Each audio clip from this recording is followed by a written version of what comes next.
الحمد لله رب العالمين والصلاة والسلام على سيد المرسلين أما بعد فأعوذ بالله من الشيطان الرجيم بسم الله الرحمن الرحيم سبق نمبر 13 تشدید۔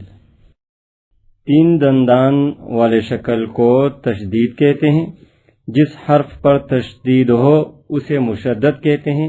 مشدد حرف کو 2 مرتبہ پڑھیں، ایک مرتبہ اپنے سے پہلے والے متحرک حرف سے ملا کر اور دوسری مرتبہ خود اپنی حرکت کے مطابق ذرا رک کر۔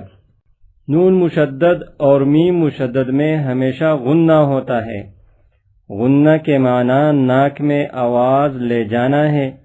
غنہ کی مقدار 1 الف کے برابر ہے۔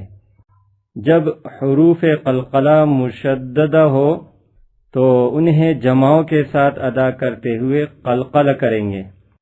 پہلا حرف متحرک، دوسرا حرف ساکن اور تیسرا حرف مشدد ہو تو اکثر مرتبہ، ہمیشہ نہیں، ساکن حرف کو چھوڑ دیں گے اور متحرک حرف کو مشدد حرف سے ملا کر پڑھیں گے، جیسے عبد تم کو عبد تم پڑھیں گے۔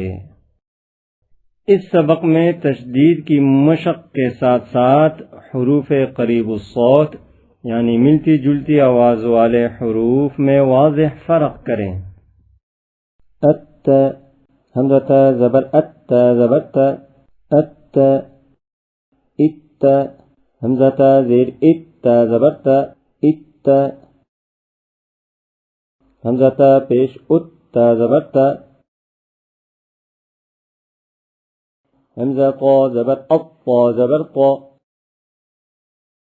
ات قا حمزہ قا زیر ات زبر قا، ات قا، ات حمزہ قا پیش ات زبر قا، ات از حمزہ زبر از زبر ز، از حمزہ نون زیر حمزہ زیر از زبر ز، حمزہ نون زیر ان، از حمزہ پیش از زبر ز، از از حمزہ زال زبر از زبر ز، از از حمزہ زال زیر از زبر ز، از۔